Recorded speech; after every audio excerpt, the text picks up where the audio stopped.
é muito doloroso para mim. O que eu tenho para falar vai ser pior para a senhora. Mas, infelizmente, tiraram a vida dos seus 2 filhos. A balística ela foi pontual, né? Os projéteis retirados do corpo das vítimas, bem como as cápsulas encontradas ao solo, partiram da arma de fogo dele. Pode ter passado 5, 10, para uma mãe, a vida da minha nora tem que continuar. Porque elas são jovens, vai ter que continuar. Mas para mim, infelizmente, só vai acabar quando eu estiver sendo sepultada.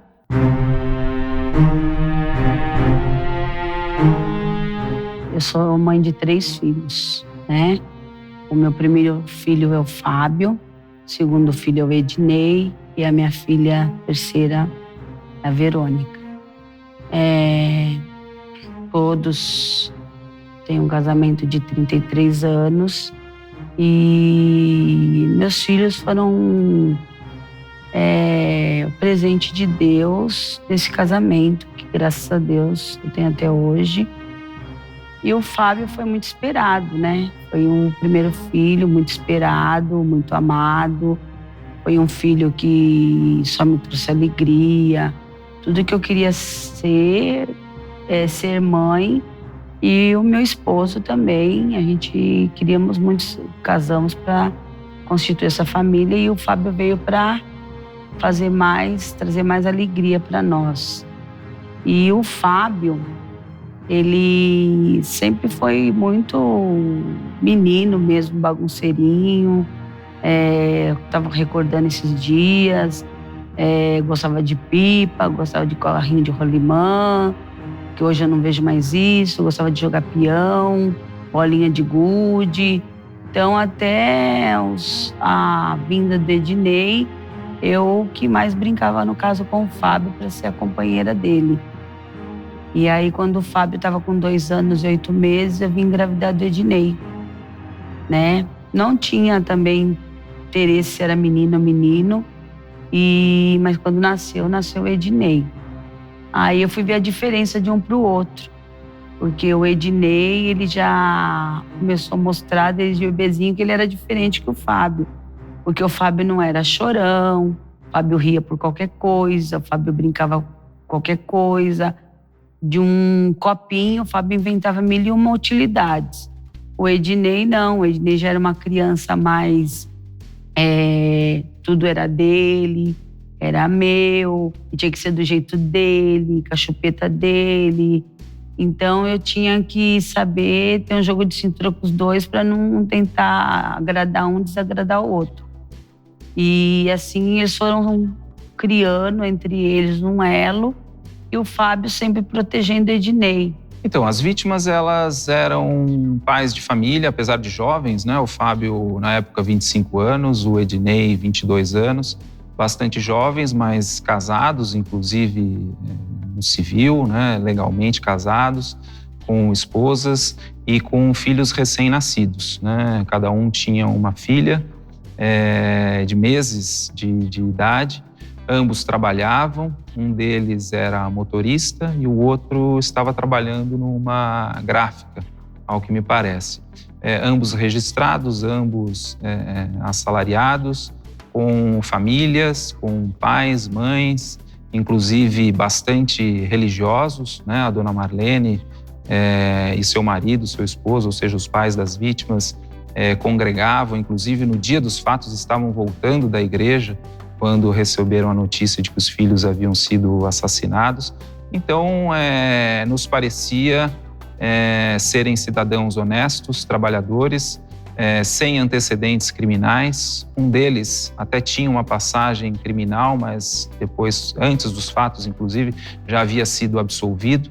Portanto, ambos tecnicamente primários, de bons antecedentes, sem qualquer envolvimento com o mundo do crime. Alguns parentes do Fábio e do Ednei, mais precisamente, creio eu, alguns primos, disseram que eles já tinham tido envolvimento com entorpecente, mas como usuários. Mas que recentemente, pouco antes dos fatos, até em razão de terem se casado, de terem se tornado pais, já não faziam mais uso dessas substâncias. Podemos dizer que esse poderia ser, vamos dizer assim, o único defeito, né? O único vício, o único ponto que poderia desabonar o caráter dos dois, mas parecia-nos, inclusive, até algo já ultrapassado. Agora, envolvimento com crimes, com facções, com tráfico, isso tudo no início foi até ventilado pela investigação, mas rapidamente as diligências e a própria investigação criminal demonstrou que os assassinatos nada tinham a ver com o tráfico de drogas. O Ednei era mais calado, né? E tipo cuidador, zelador, dominador. Agora o Fábio não, o Fábio já chegava no portão cantando. E cantava, e ficava mãe, mãe, mãe. Aí às vezes eu até me escondia dentro de casa e falava, meu Deus, eu não tô aguentando, mas eu vou falar tanto mãe. Aí quando eu falava, fala, Fábio. Ah, só pra ver se a senhora tá aí. Aí eu tinha que jogar um chinelo nele, pra ele sair de perto, ali ele ficava me mordendo, me apertando. Então sempre o Fábio era diferente nesse aspecto. O Fábio era muito assim de cantar, cantava embaixo do chuveiro, mordia a irmã dele, me mordia, beijava. O Ednei não, o Ednei já era mais restrito, assim, ele olhava, cuidado, vigia, onde está a Verônica? Onde a senhora vai? Deu satisfação pro pai? Ele tinha mais um ciúme, uma proteção, então eles eram muito assim, de cuidar. Às vezes estavam brincando lá fora, falavam alguma palavra, mas quando chegavam dentro de casa, eles já mudavam o jeito de ser. E não só devido à religião, mas devido também à criação, né? Porque o meu esposo e eu, a gente sempre teve uma vida completamente assim, leve, tranquila, serena, né? Porque eu tô diante das câmeras, mas graças a Deus, tô aí 33 anos vou fazer 34 de casada. E agradeço a Deus, né? Porque foi Deus que me preparou ele e vice-versa, né? A gente não se vê um sem o outro. E os meus filhos foram criados nesse ambiente, né? Então, eles teve tudo para ver o que era bom. E eles viram, né? Isso até esse dia 12 de setembro.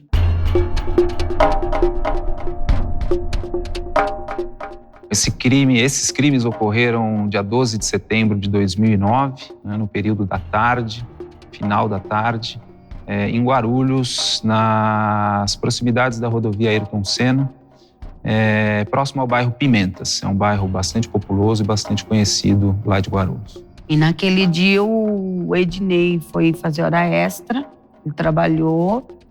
E o Fábio, ele tem uns barzinhos lá, tudo a gente conhece, porque são barzinhos de família.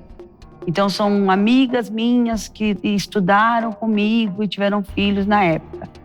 E o Fábio falou pro meu esposo, pai, eu tô lá na Fá, tem um karaokê que fala, né? E eu tô lá.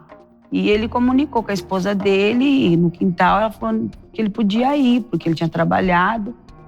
E ele ficou lá no karaokê, e conversando, jogando conversa fiada, assim, né, fora, com os colegas de jogo, de campo, tudo.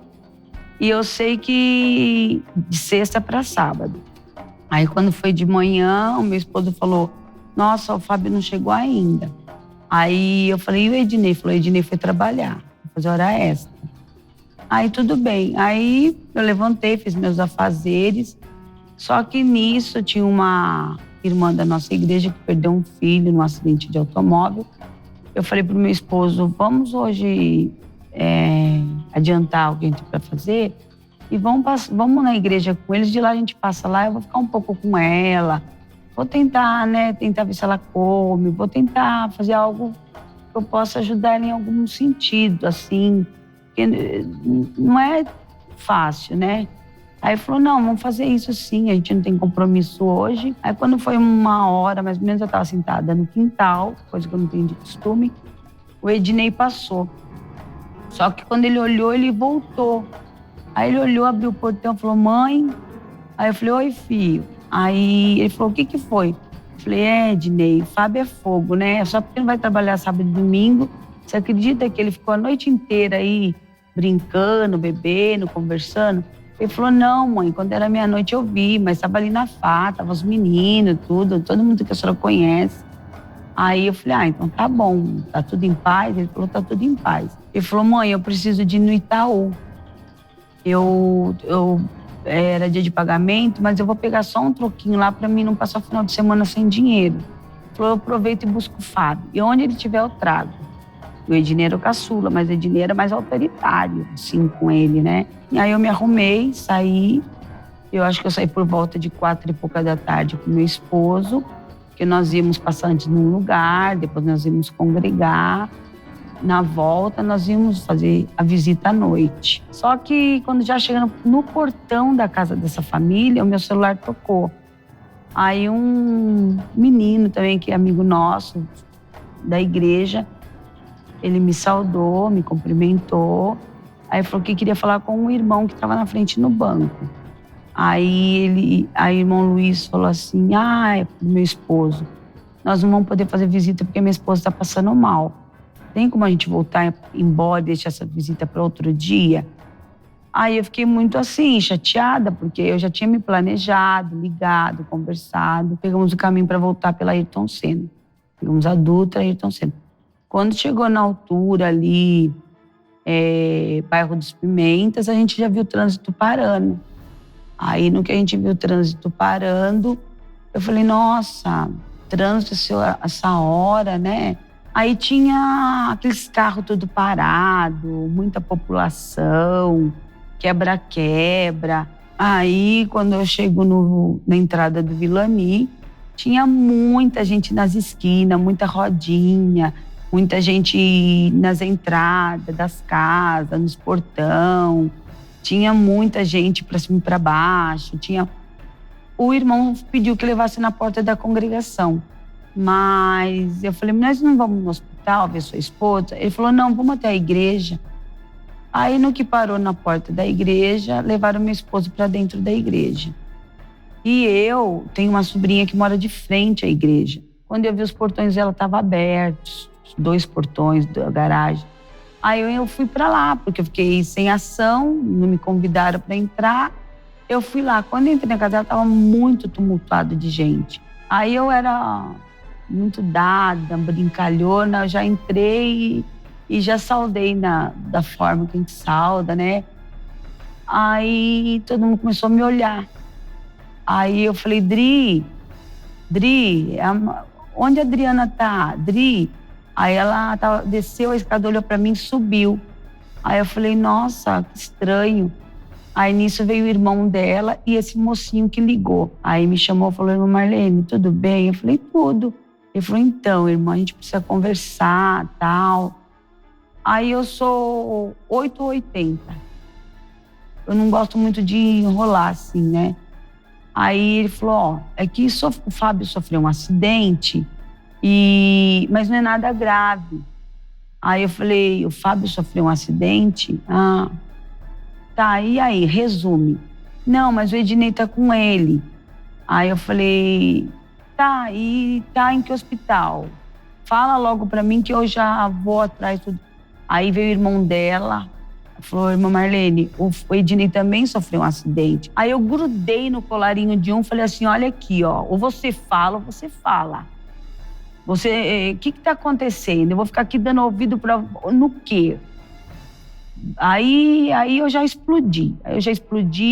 Aí eu falei, ou alguém me leva ou rebenta esse carro que eu vou lá. Se ninguém foi capaz de socorrer um filho meu, tem uma mãe aqui que é capaz. Porque eu sou mãe. Aí ele falou, não, a irmã não vai, não sei o quê. Aí que me deixou mais revoltada ainda. Eu falei, não vai? Ali eu já não vi mais meu esposo também. Não vi minha mãe, não soube de nada, não me contaram até então. Aí eu fui lá para Ayrton Senna. Eu lembro que eu vi a Polícia TOR, eu vi a Civil, eu vi carro da Federal, eu vi escrito 4º DP. Fui vendo. Aí eu gritei, Fábio. Falei, onde ele tiver, ele vem. O Fábio era assim. Ele podia até vir, depois me dar um chapéu e voltar, mas que ele vinha, ele vinha. Aí eu gritei, Fábio, Fábio. E gritei, Fábio, eu tô te chamando. Aí alguém gritou, falou, ele já tá na gaveta. Aí o policial falou, eu vi alguém falando, os primos já reconheceram, tal, mas precisa de mais um ok. Aí eu pulei o guarda-reio e falei, que ok? Aí fui pra cima do policial e falei, que ok? O ok sou eu sou a mãe, eu quero saber dos meus filhos. Aí um policial veio e me puxou e falou, não, senhora, pelo amor de Deus, não. Pelo amor de Deus, sobe. Aí eu falei, não tem como não subir, eu quero ver meus filhos, eu quero levar meus filhos. Aí ele falou, senhora, infelizmente, é muito doloroso para mim o que eu tenho para falar, vai ser pior para a senhora. Mas, infelizmente, tiraram a vida dos seus 2 filhos. O Fábio e o Ednei parece que saíram juntos naquela tarde de sábado, isso era um sábado, e parece que avisaram as famílias que iriam sair sem dizer o destino, mas que voltariam rápido. Inclusive, os demais familiares diziam que os irmãos não costumavam a sair juntos, parece que foi algo bem ocasional. E resolveram naquele sábado sair e eles foram vistos horas depois num campo de futebol que existia bem próximo ali o local onde eles moravam. Parece que participaram desse jogo de futebol e depois saíram. As pessoas que os viram pela última vez os teriam avistado exatamente nesse campo de futebol. Nós não temos certeza ao certo do que aconteceu nesse período, né? Mas cremos que eles saíram do campo de futebol, provavelmente foram beber juntos, ou possivelmente ainda podem ter tido uma recaída e podem ter utilizado entorpecente, e estariam retornando para a residência deles quando teriam passado na rua onde residia o GCM, Thiago Nicoselli. Testemunhas que não quiseram se identificar, mas que fizeram contato com a mãe das vítimas, testemunhas estas anônimas, disseram que eles teriam discutido, os irmãos teriam discutido com o Thiago Nicoselli, que estaria na rua com a sua motocicleta, e o Thiago Nicoselli teria partido para cima dos irmãos e, obviamente, os 2 irmãos se defenderam, teriam possivelmente até entrado em vias de fato com o Thiago, ele teria levado a pior. Em razão disso, ele teria anunciado na vizinhança que teria sido vítima de uma tentativa de roubo da sua motocicleta. E quando ele teria anunciado isso para toda a vizinhança, os irmãos teriam se assustado e teriam optado por sair correndo pela rua, até porque iriam levar a pior diante da comunidade inteira que possivelmente acreditaria na versão do Thiago. Eles então teriam tomado sentido à residência deles, objetivando inclusive atravessar a rodovia dos Trabalhadores, porque o campo de futebol era de um lado da Trabalhadores e a residência deles, a residência do Thiago, era desse outro lado, onde eles estariam. Então, eles precisariam retornar para o outro lado da rodovia e teriam, então, tomado sentido a Ayrton Senna. Ocorre que eles foram perseguidos, né? Foram perseguidos pelo Thiago e possivelmente por um vizinho dele, de nome Diego. E no início das investigações também foi, inclusive, indiciado, denunciado, mas no final a investigação, a instrução probatória em relação ao Diego acabou ficando nebulosa. Nós não descobrimos realmente se ele estava ou não junto com o Thiago Nicoselli, então o Diego acabou sendo absolvido por insuficiência de provas. Nada foi subtraído e também nada, vamos dizer assim, de ilícito, né? Foi encontrado com as vítimas. Até nesse particular, com relação à cena do crime local, essas denúncias que começaram a vir à tona, né, com certeza vieram, né, de pessoas que presenciaram essa perseguição, né, e que tinham medo de se identificar. Por isso que, num primeiro momento, veio uma denúncia anônima por telefone.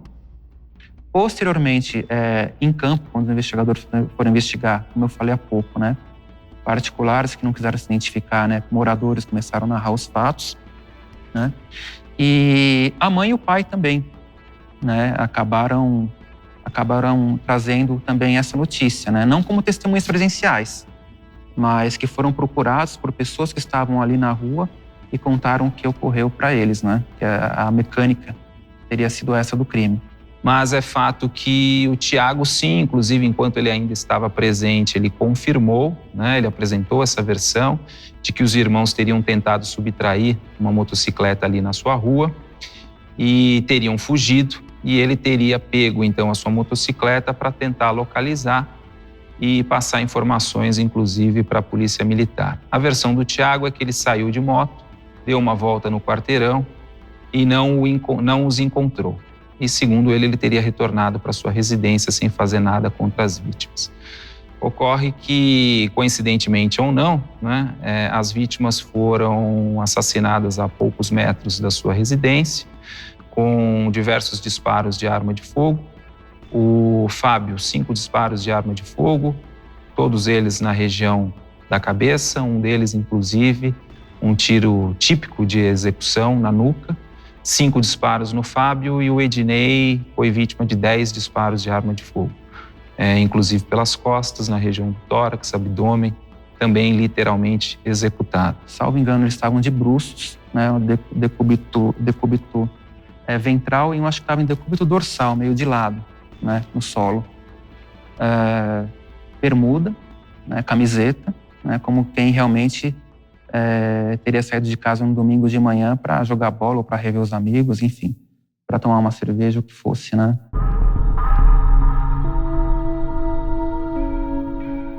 O Tiago, ele nem tinha muito tempo de guarda civil metropolitana. Salvo engano, pelo que eu lembro dos autos, ele tinha no máximo 3 anos, quer dizer, uma pessoa novata na área de segurança pública.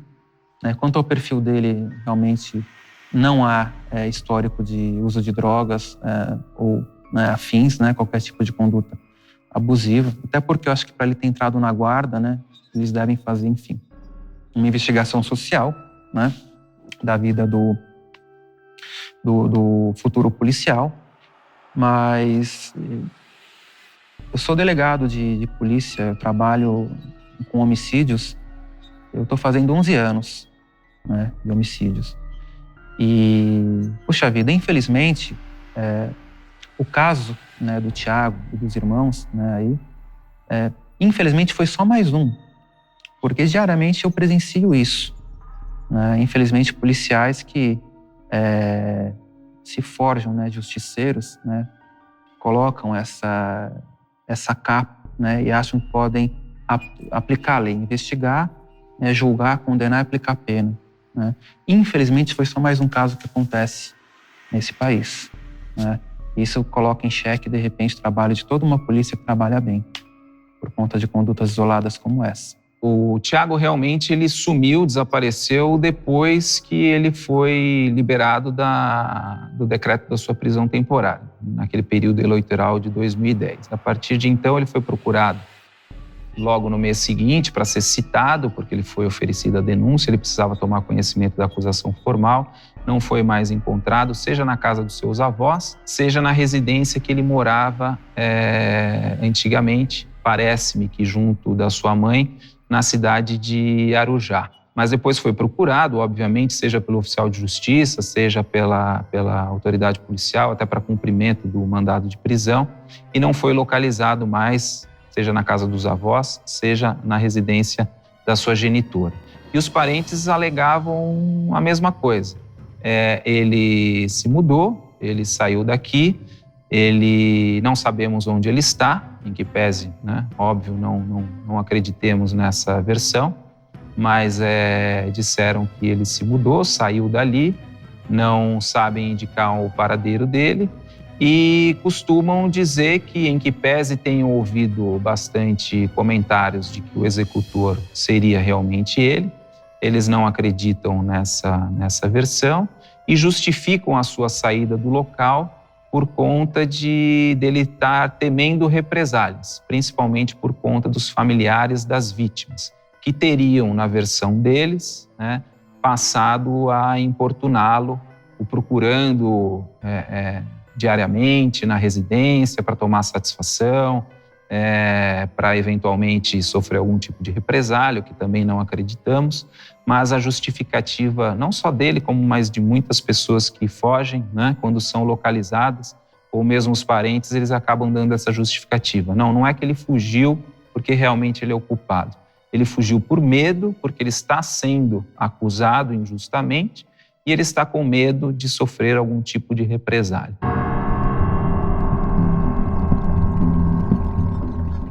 Isso aconteceu, chegou ao nosso conhecimento, da maneira cotidiana mesmo, né? Todo homicídio que acontece na cidade de Guarulhos, automaticamente o nosso setor é acionado. Então vai uma equipe composta de investigadores, né? Equipe da perícia técnica, fotógrafo, um perito no local e geralmente um delegado, né? Então chama-se local de homicídio, né? Então nós fomos acionados, os investigadores ali chegaram e se depararam com 2 corpos, né? No dia eles já puderam ser identificados porque eles portavam documentos. 2 corpos praticamente paralelos, né? Na beira da rodovia Ayrton Senna e mortos com ferimentos provenientes de disparos de arma de fogo, né? Já chamou a atenção no dia que havia algumas cápsulas de calibre 380 no chão, né? E não muito longe dali havia um ponto de venda de drogas. Então, o primeiro raciocínio que se teve foi que essas pessoas, o Ednei e o irmão dele, teriam ido comprar drogas e aí, por algum desacerto com traficantes, né, poderiam ter sido mortos. Foi a primeira linha de investigação. Muito prematura, muito sumária ainda, né? Começaram a chegar denúncias anônimas na delegacia. Dizendo o quê? Dizendo que uma pessoa, né, que moraria naquelas imediações, que seria guarda civil metropolitano, seria o autor desse crime. E também não declinou o motivo dele. Mas até então, uma denúncia apócrifa, uma denúncia anônima, né? Não se sabia se era verdade ou não. Em campo, investigando o caso, os investigadores começaram a receber de populares, né, que tinham medo de se expor, né, esse mesmo tipo de notícia, né, de que o autor do crime seria então Thiago Nicoselli e residiria numa rua próxima. Uma testemunha que estava próxima ao local disse que viu 2 homens correndo em direção à rodovia Ayrton Senna e mais um outro que ele já conhecia de vista, que seria o GCM, que moraria na rua Sodré, se eu não me engano, ali neste bairro.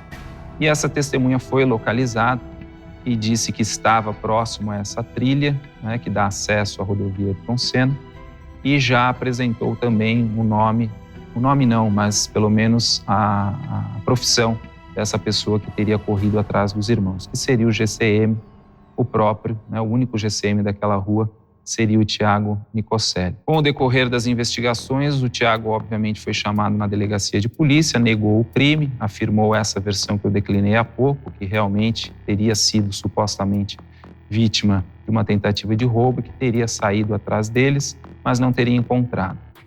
Isso estaria em confronto, então, com a versão dessa outra testemunha. E por via das dúvidas, a autoridade policial, o Dr. Wagner, por óbvio, né, o indagou se ele possuía armamento tanto da guarda ou armamento particular. E ele declinou que não tinha arma da corporação, mas tinha uma arma particular, uma pistola 380, que ele estaria, inclusive, disposto a apresentar para que fosse apreendida e que fossem feitos os exames periciais pertinentes. Isso porque no local exato do crime foi arrecadado pelo menos um estojo de munição, curiosamente, aparentemente, de uma pistola 380, e dos cadáveres dos irmãos Fábio e Ednei também foi possível aos legistas extrair alguns projéteis de arma de fogo.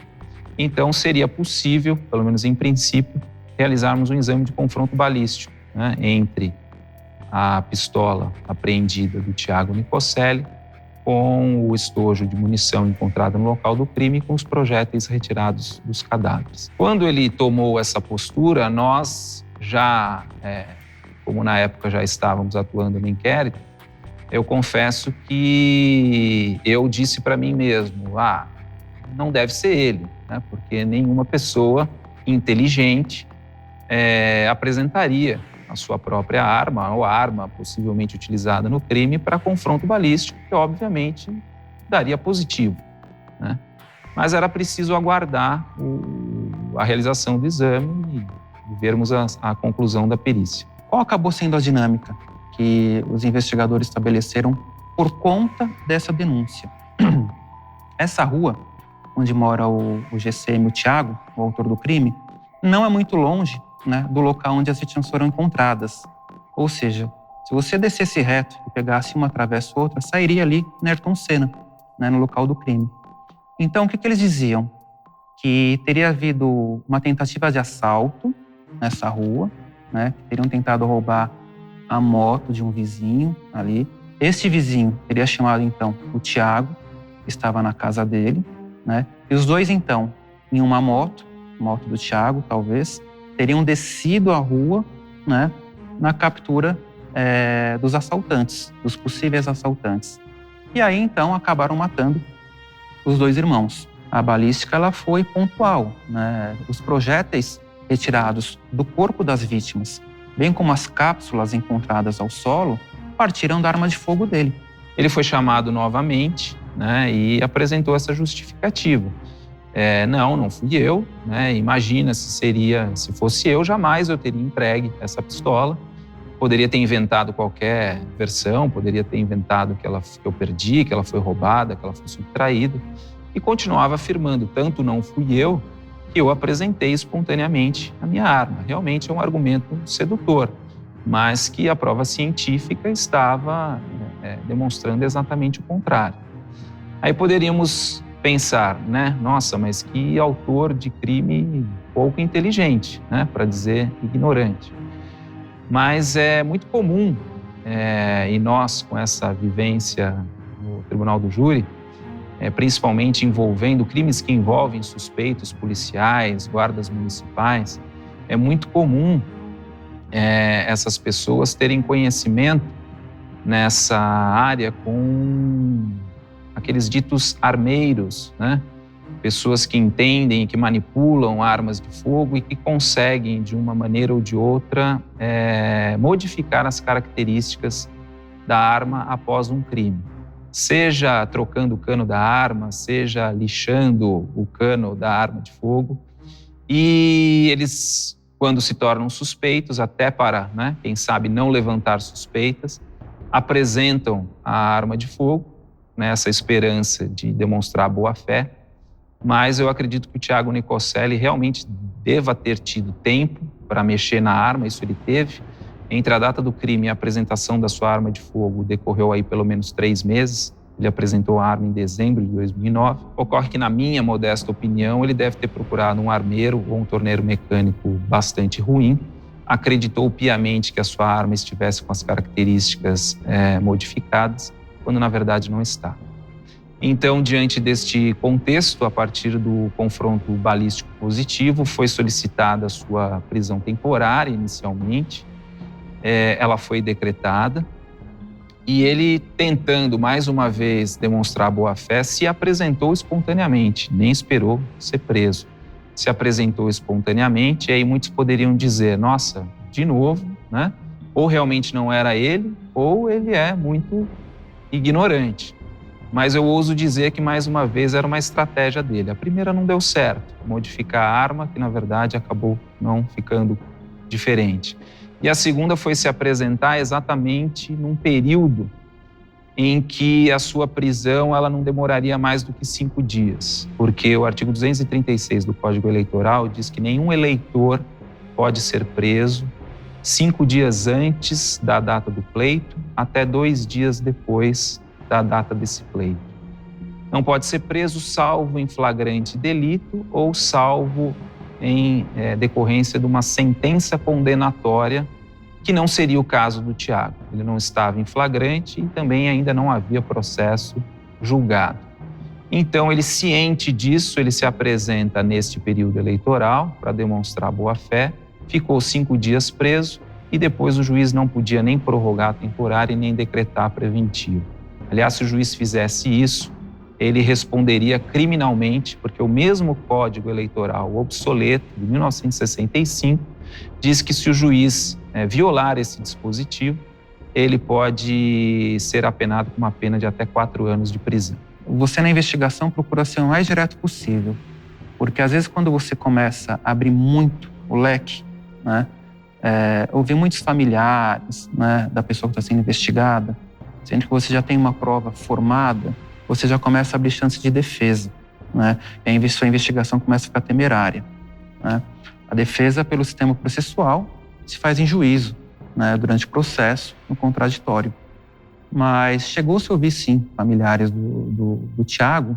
Os familiares, claro que, né, quando ouvidos, eles procuraram fazer a defesa deles, disseram que de jeito nenhum, né? Nós ouvimos até um sobrinho do Thiago, que juntamente com os avós, eles chegaram a dizer, olha, o Thiago estava em casa assim, houve o boato de um roubo, ele saiu, desceu até o final da rua, acompanhado do amigo dele, né, do vizinho, que teria sido, enfim, vítima dessa tentativa de assalto, e ele retornou e continuou arrumando a moto dele aqui no quintal. Então a família também tentou, né, formar um álibi para ele, né. Thiago também se apresentou com advogado posteriormente, né. Então o advogado dele, lançando mão aí, enfim, da prerrogativa que ele tem de defender o cliente, já até na fase inquisitorial, também tentou levantar, né, esse álibi, né, essa linha. Mas eu me recordo disso, eu me recordo que os familiares participaram, sim, os familiares participaram no álibi dele, né.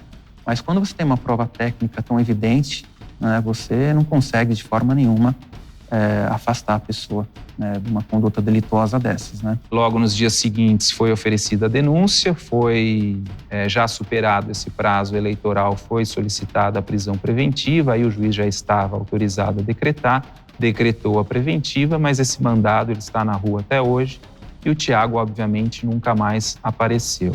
Ele constituiu o advogado, isso sim, mas nunca mais deu as caras, seja na delegacia, seja em juízo ao longo do processo. Também não compareceu ao seu júri popular, nós fizemos o júri dele à revelia. E a partir de então a sua estratégia passou a ser qual? A questionar a validade, a idoneidade do exame de confronto balístico produzido pelo Instituto de Criminalística de São Paulo. Então, a sua defesa contratou um parecerista, que inclusive foi até o plenário do júri para tentar convencer os jurados, no sentido de que o exame pericial era repleto de falhas e que, na verdade, ele não era o autor do crime. O autor do crime poderia ser qualquer pessoa que tivesse adquirido uma pistola 380 do mesmo lote que aquela possuída pelo Thiago Nicossé. A partir das minhas inquirições, das minhas perguntas, já começamos a tirar a credibilidade daquele parecerista que a defesa havia contratado. E no final do seu depoimento, ainda nas minhas perguntas, eu perguntei a ele se ele sempre costumava atuar em processos criminais e a resposta dele foi de que ele sempre atuava, mas sempre a favor da defesa, sempre de uma forma remunerada e sempre na defesa de policiais, civis, militares ou guardas municipais. Então, ele, além de demonstrar um profundo desconhecimento técnico, porque ele não tinha autoridade, não tinha formação técnica para isso, ele ainda se mostrou um parecerista completamente parcial. Bastava contratá-lo, que a sua missão era procurar defeitos num laudo oficial subscrito por peritos concursados, coisa que ele nunca foi.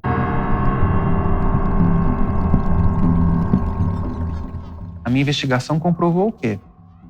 Que o Thiago foi de moto, mas ele teria ido na garupa. Na verdade, teria ido o vizinho dele, né, pilotando a moto, e ele na garupa. Então, ele teria descido e cometido o crime. Essa pessoa que levou ele, eu repito, eu indiciei no mesmo crime que ele, eu pedi prisão dele, foi decretado, se evadiu, depois eu representei pela prisão preventiva dele, primeira temporária, posteriormente no final da investigação a preventiva. Veio a prisão preventiva dele, ele chegou a ser processado, denunciado, mas no final absolvido, né? Aí eu já refoge o meu conhecimento, né? Qual foi a tese de defesa dele em juízo. Mas, com certeza, o Thiago não foi sozinho, né? E nada vai me convencer de que a pessoa que levou ele até as vítimas não sabia o que ele ia fazer. Eu imagino que essa foi a tese do advogado, né? Provou-se o quê? E quem matou as vítimas foi o Thiago, né? Porque a balística deu com a arma dele. Mas o rapaz que levou ele, pilotando a moto até o local do crime, não sabia que ele ia cometer o crime. Levou ele só para identificar os autores, ajudar de alguma forma, né? Então, às vezes, a prova lá em juízo, né, é muito diferente, né, do tipo de investigação que você consegue levar na delegacia, né? Mas foi uma pessoa, assim, indiciada e foi presa. Perdão, ele teve a prisão decretada. Foi a pessoa que levou ele lá, né? Mas acabou sendo absolvido, só o Thiago condenado. Ele foi condenado por um duplo homicídio, né, duplamente qualificado, com 2 circunstâncias qualificadoras. Então, os jurados reconheceram não só que os crimes ocorreram, que as vítimas foram mortas, que ele foi o responsável por ter efetuado os disparos, e reconheceram também essas 2 qualificadoras. A primeira dela, motivação torpe, prática típica de extermínio, né? Seria uma suposta vingança pelo fato dos irmãos terem discutido com ele ou, eventualmente, tentado subtrair a sua motocicleta, o que nós não acreditamos. E a segunda qualificadora, o recurso que teria dificultado a defesa das vítimas. Isso porque ambos os irmãos estavam, né, desarmados, estavam tomando rumo das suas residências, e eles foram literalmente executados, ou seja, não tinham nenhuma possibilidade de saírem dali vivos. Essas 2 circunstâncias importaram, então, numa elevação da pena. Cada crime ficou em torno de 18 anos e alguns meses, e na somatória das penas, 37 anos e 4 meses.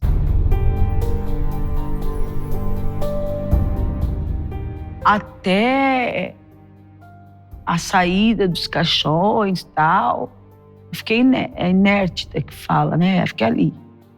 Eu não gritei, eu não chorei. Claro, chorar eu chorei, mas eu não gritei, não me alterei. Tenho certeza que a presença de Deus estava comigo. Porque era para eu ficar louca, transtornada. Porque, assim, um acidente é doloroso, você morrer num acidente. Mas, às vezes, você não tem como evitar. Mas uma morte tirada da forma que foi, não estou dizendo que a minha dor é maior ou menor que outras mães que estão passando por aí. Mas a minha dor é tão grande, tão desesperadora, tão triste, que o que eu mais queria é que esse Thiago Nicoselli simplesmente fosse preso. E olhar nos olhos dele e falar para ele, você não destruiu só meus filhos, você destruiu uma família inteira. Você acabou com a felicidade do meu esposo, com a minha de ser mãe. As minhas netas estiveram comigo 15 dias esses dias. Uma fala, vó, por que o meu pai Fábio foi embora? Por quê, vó?